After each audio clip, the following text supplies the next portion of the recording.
Hey buddy, it's Carm here. Coming to you on a mild and rather overcast Thursday afternoon. I think it's right around noon now.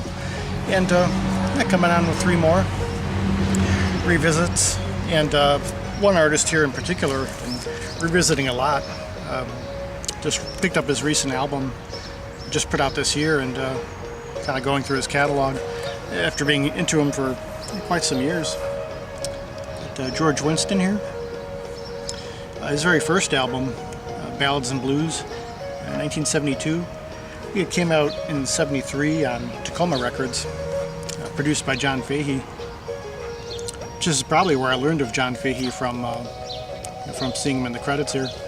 And if you know George's style from his better-known albums like Autumn and Winter into Spring, December, when he had started on Windham Hill, in the early '80s. Those really kind of synthesized his various influences into something that probably not as easily definable as far as where it came from, the sources it drew from. On here, the roots, well, in a quite literal sense, are more explicit, really drawing on early American music influences like blues and different piano styles like stride and what's known as boogie woogie. Very rhythmic. You really have to have a strong left hand, I would think, too, for the. A lot of this has, I'd say, the equivalent of power chords, pianistically, speaking. A driving sound to it, which he didn't have as much in the early Windham Hill years, but in recent years he's been returning back to, kind of getting back to those more rootsy sounds, even if he's covering rock tunes or pop tunes or his original stuff.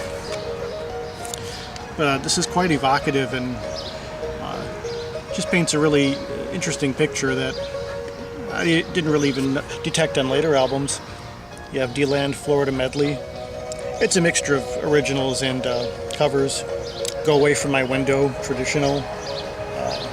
There's a John Fahey tune, Brenda's Blues. But throughout, he really exhibits a really nice balance between, music that's very much the roots and, what later became a style that he was more recognized for. One piece on here that really always found enjoyable, and Miles City Train. You really do imagine, a train, locomotive going at high speed, coming from the distance and passing you, or maybe even a scene of a couple of adversaries standing on top of the train as it's running, and they're jostling, trying to keep them getting thrown off. Actually, the imagery that really comes to me with that song is kind of like the old silent films. Of course, it was a little bit speeded up. You imagine almost like a Keystone Cops situation where they keep fumbling and falling over each other, and keep missing capturing the bad guy. It has kind of a comic approach to it, or at least a feel, but very lighthearted. In the second side, you have No Hoop Blues, theme for a futuristic movie, which is really, really a beautiful tune, very more hard on sleeve, which you heard in some of his later music, and Rag and Untitled. But yeah, it's very just a really nice balance between the music that was done 80 years ago and what he was exploring at the time. I think that was the one album he made on Tacoma and didn't record anything, as far as I know, up until Autumn in 1980. He got on Windham Hill, and this is a reissue, of course. Lost Lake Arts, which is a Windham Hill subsidiary. Some nice stuff in general came out on the label at the time in the early 80s. But yeah, if you already know him through Autumn and Winter into Spring, I think it's very worth checking out if you're really interested in where he started with, and where he's returned to it, for full circle, and it's very worth it. It's something I've enjoyed for a long time, and I didn't hear this album till maybe because I got into his music around '92, I think, late '92, early '93. it was a few years before I heard this, so wasn't quite ready for it, but enjoyed it regardless. Yeah, great stuff. Next up is well, the newest record to the collection, and I have brother Chris to thank for this. He had sent me a message tipping me off that this was on eBay, which I really don't go on eBay very often, but you know, it was for a real good price, and you know, he's always doing this for people, showing us what's out there. And this is an early Himikami album, Himikami Sensation, or on here it says Hoshi Yoshiaki, but I think it's actually the other way around. Or is it Hoshiaki Yoshi, I think it is. But who led this group from, I think from the early 80s up until his passing. I think he died in the early 2000s. I have several of the CDs on Higher Octave Music. What I didn't realize upon hearing this is that this made it on to this album, Moonwater. So it's very similar to the Shiho, which I showed recently. Body is the Message of the Universe, and Purple Sails, which is on CD. So several of the songs on the LP are on the CD.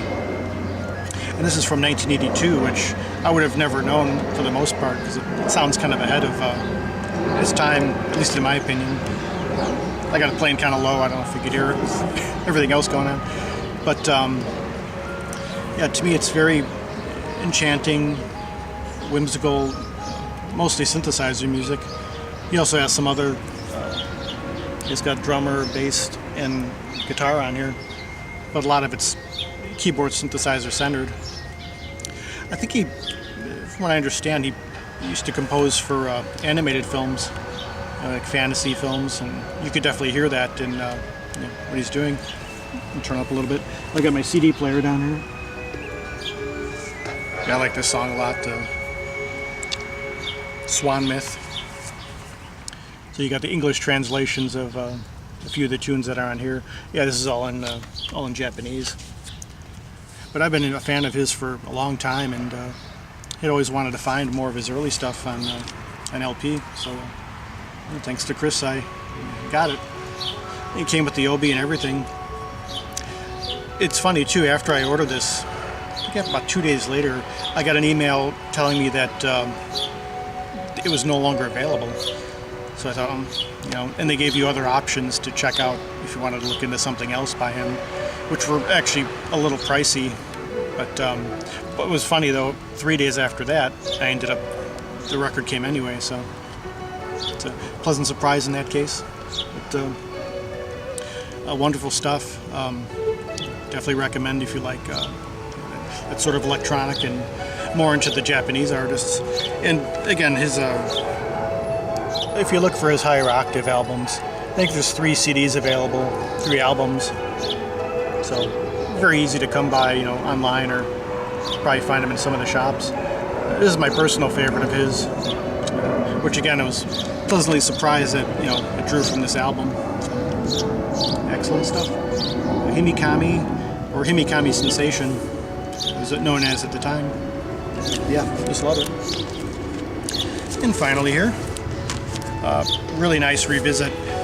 I had done a video on Choppa Records about, maybe it's been 2 or 3 years now, and I've been revisiting some of those. I don't think I'd listened to many of them since then, since I'd made that initial video. And this is, in my opinion, one of the finest ones. Magog. It's got a sextet here. Hans Kennel on trumpet, flugelhorn, Andy Schur on various saxophones, Paul Haag, trombone, Klaus Koenig on keyboards, Peter Fry bass, Peter Schmidlin drums, and nearly all of them play percussion at different times, in more of an atmospheric way than straight up rhythmic. Just wonderful stuff here. It's recorded in '74, Tonstaudiobauer, Germany. It came out in '76. See the band there. Wonderful jazz here of all kinds of different flavors and approaches, very nicely arranged. All the horn, the horn arrangements and just the interplay between them all, overall.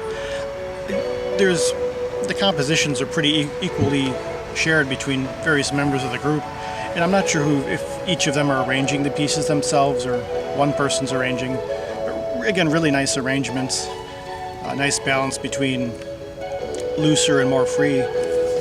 There's one piece on here, Sommervogel. It starts off almost sounding like haunted house music, very abstract and kind of droning along with the percussion, and then it goes into more of a traditional, excuse me, down a little bit, more traditional jazz, jazz arrangement, almost big band sounding, but it also goes into more, I'd say it's almost like a free bop kind of thing. A really nice mixture of, more free, free form approach and even sort of an orchestral approach, again with the arrangements, very tight, but also, they're just right on, a great sense of rhythm and interplay, just wonderful stuff. At times it's cinematic, but without lapsing into that kind of a cliche. And I just love this cover. Sounds like looks like a simple, drop in water, with the rippling out there. And at times the music does sound like this, especially on this piece, Sommervogel. It's very dark and mysterious, but yeah, some of the changes it goes through is really intriguing. Choppa was such a fascinating label, and they went into so many different areas. It's always fun to revisit. I've got about another 5 I have off to the side to revisit, so maybe I'll do a feature video at some point. Kind of going back into those. So yeah, definitely check this out. Magog, 1976.